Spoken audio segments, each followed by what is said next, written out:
I'm Megan Lewis from Baltimore. I have a BFA in illustration, 2011, from Ringling College of Art and Design. A lot of people, a lot of businesses, they want artists to do stuff for them. Like they'll actually come to you.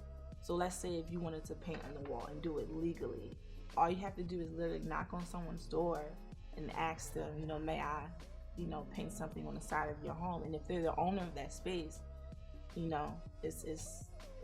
it's good.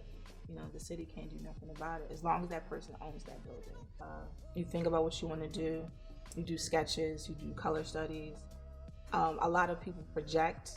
I project, but you can grid it out as well, and then you start to paint it. I think the impact on how big it is changes how people perceive it. Because I did like a Statue of Liberty, and I think if it was done smaller, the reaction wouldn't have been as people wouldn't have felt it if it was smaller. But it's so big, it's like you can't help but feel it. I'm always looking at other artists. I'm at the point where I have a style, but if I see something that I'm drawn to, I will try to incorporate it. That incorporates me as much as I possibly can without taking their whole thing. So I'm a Black woman, and I tend to tell stories that reflect Black women. At first I was doing it unconsciously. I just was relaxed.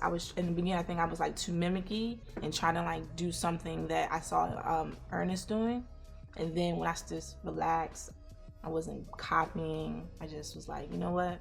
Let me just have fun. Let me tell my story. And that's when I started to develop my own skill and my own narrative. But just being a Black woman, sharing my journey. Everybody has an opinion, and you just have to zone everybody out. Even if they love it, you have to do your own thing. The world's a big place, man, and some people are gonna like it, some people aren't. You just have to really just do you, and people will gravitate, towards you if you just be yourself. I let fear kind of stop me from even doing something sometimes, from even starting it. I'll be like, I don't want to do that. Maybe because it's fear, maybe because I'm not interested, but just do it and see what comes out after. A lot of people think, oh, artists, they do it because they love it. Yeah, we do it because we love it, but in order to do what we love, we have to get paid. And that's a big issue that people seem to can't, grasp. In the beginning, I kind of took whatever, and now that I've established myself and I see what kind of work that I put in, I definitely have a starter scheme on how I get paid, and I know my value now, because people come to me for a reason. They want my style, and that's another thing about having your own style, because you can't get it nowhere else. So it's people come to you.